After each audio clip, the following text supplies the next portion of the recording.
Welcome to this week's episode of Weekly English Idioms with me, Teacher Tiffany. All right, so just like we always do, in this episode, we're going to learn 3 new English idioms and look at some examples that use the idioms, okay? So let's go back to my screen. And what I want to do is start with the first one. The first one is hands off. One more time, hands off. Now, this idiom means not involving or requiring direct control or intervention. So let's start with the first sentence to help you understand this one better. Here we go.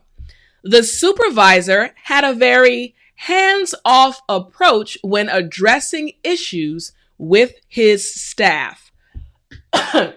Excuse me. So once again, the supervisor had a very hands-off approach when addressing issues with his staff. So, like we said, the term or the idiom hands-off refers to not involving or requiring direct control. So it means when there were issues on the job, instead of, like a normal supervisor, getting involved and trying to help people out in the situation, he had a hands-off approach, as in, you guys figure it out, it's not my problem. So you see what happens when I put my hands like this? What do you feel? You feel like, oh, the teacher doesn't want to be involved. I'm stepping back. I don't want any part of it. That's what hands off refers to, not involved, okay?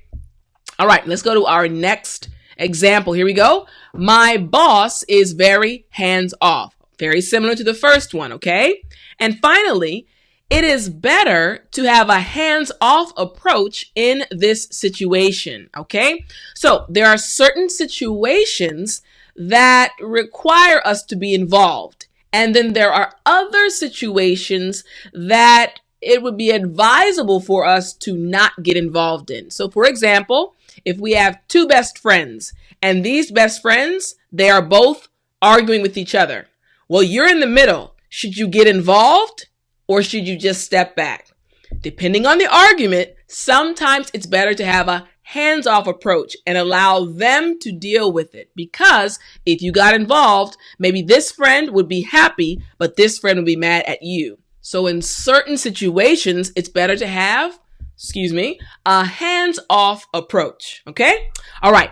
Very good. Now let's go to our next idiom. The next idiom is have a green thumb. Once again, have a green thumb. Now, this just means, or it refers to, the special ability to grow healthy plants. Now, for this one, I actually want to show you guys something. It's sitting on my desk.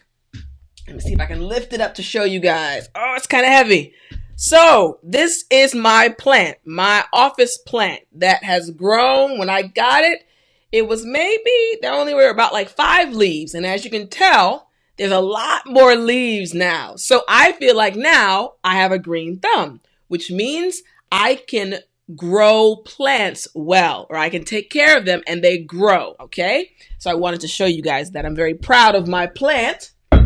Now in the past, I did not have a green thumb. Whenever I got a plant, it would die after a few weeks. But I've had this plant for almost 8 months and it continues to grow and flourish. So again, having a green thumb, let's go back to it, means to having the special ability to grow healthy plants, okay? So, first example, all my house plants are in sorry or bad shape.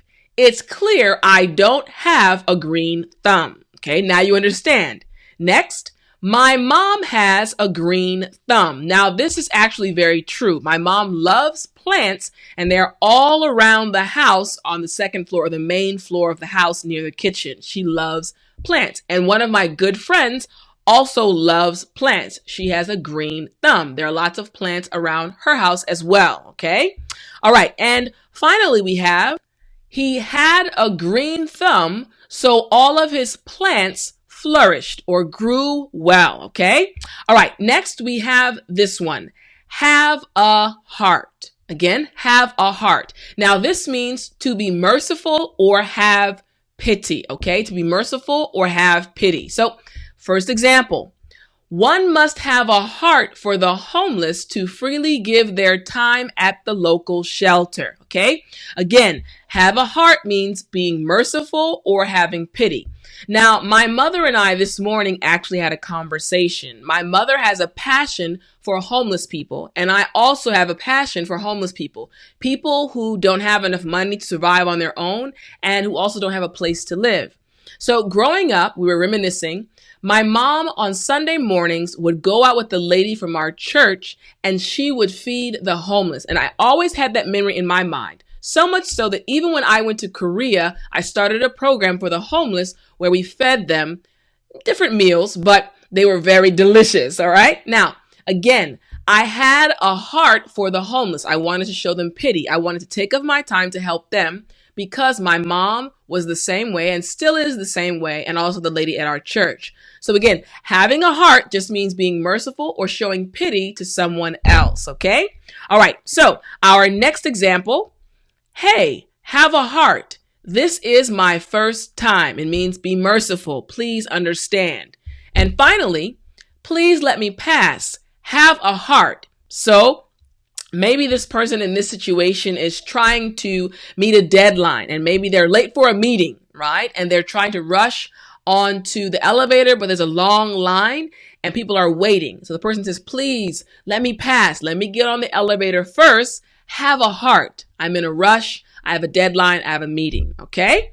All right. Good job. Now, that was our last idiom for today. But remember, as always, I need you to go in the comment section and I want you to make a sentence for each of the idioms, an example sentence that you come up with. And don't worry about the grammar. I will correct it for you, but you have to put it in the comment section so I can help you. All right?